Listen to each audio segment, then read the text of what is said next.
Si alguien tiene alguna pregunta con respecto a la presentación, ¿alguien? ¿Alguna pregunta? Aquí de este lado, por favor.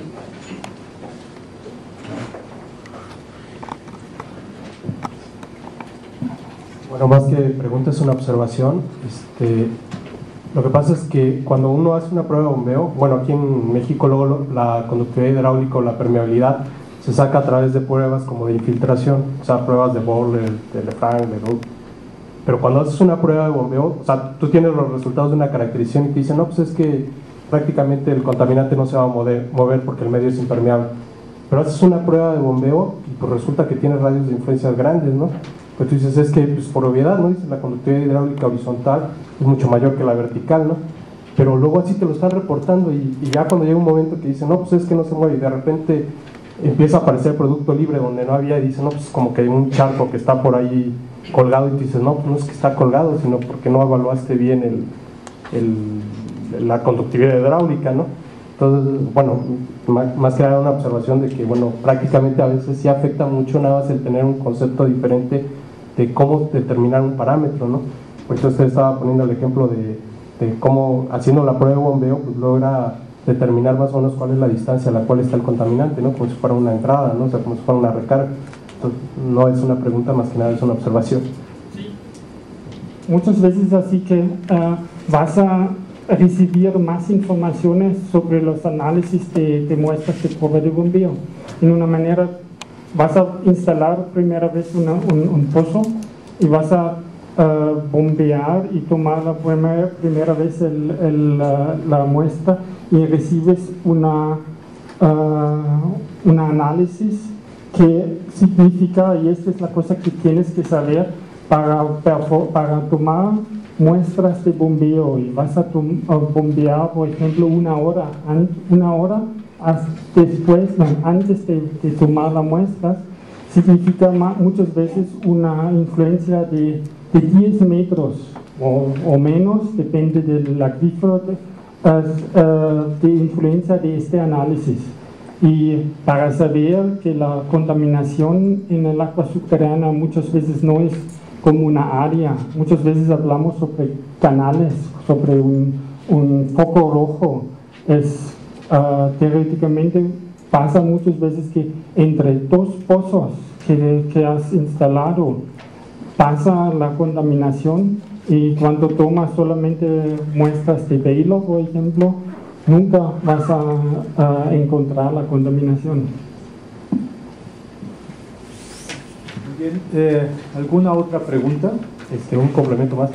¿Sí? De hecho, muchas veces aquí los pozos ni se desarrollan, o sea, nada más los instalan como piezómetros y empiezan a tomar las muestras. Tú dices, bueno, el pozo debe ser desarrollado para que funcione como tal, ¿no? Entonces, más que nada, cuando ya tienes esos datos y empiezan a salir las cosas anómalas, tú dices, bueno, empiezas a preguntarte, bueno, ¿qué fue lo que pasó? Y ya empiezas a revisar todos esos conceptos y dices, bueno, pues es que el pozo no se desarrolló, no se hizo esto, ¿no? Pero ya es hasta después, ya cuando tienes una caracterización con un diagnóstico que es totalmente diferente a lo que ya realmente te toca a ti resolver, ¿no? Esas son las cosas. También para hacer una prueba de bombeo por cada pozo significa también para saber si la instalación del pozo está correcto, porque sobre el análisis de prueba de bombeo puedes saber si la conexión del pozo está correcto con el acuífero, y con este análisis, con esta información puedes saber si el análisis que tienes vale la pena o no. Y muchas veces, y eso es en los proyectos, que tienes un sitio, del sitio tiene 10 pozos, y muchas veces dice el cliente, sí, ok, por favor, toma la muestra. Pero no, es muy difícil para tener los datos del pozo. La profundidad puedes medir con la sonda, pero para saber en qué parte del pozo tienen los filtros, es muy importante para los análisis, para la interpretación, y muchas veces falta. Muy bien.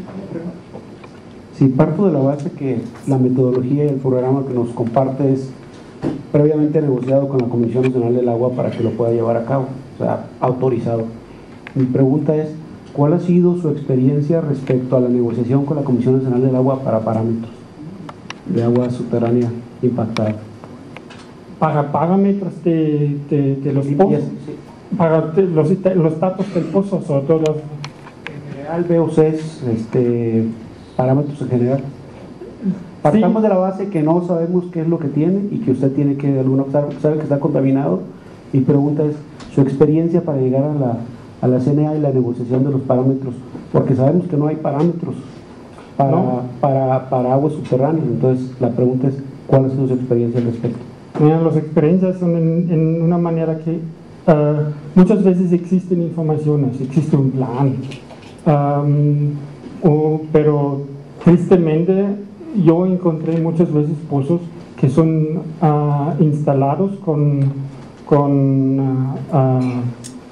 tubos lisos y ranurados, pero muchas veces totalmente filtrado, que el pozo tiene 5 metros de tubo liso y 50 metros o 100 metros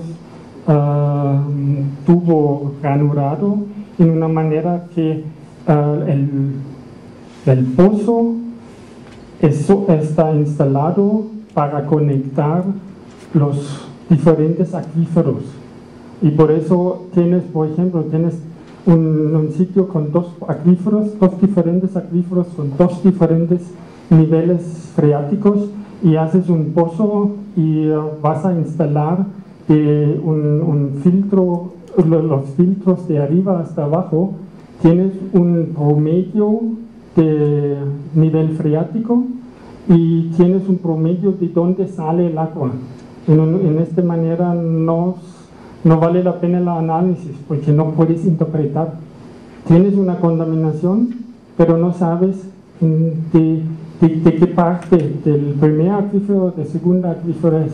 Tienes un nivel freático, pero no puedes calcular la dirección del flujo de agua subterránea, porque no es el nivel freático real, porque es siempre una mezcla entre el primero y el segundo acuífero. Y en esta manera son los datos muchas veces no tan bien.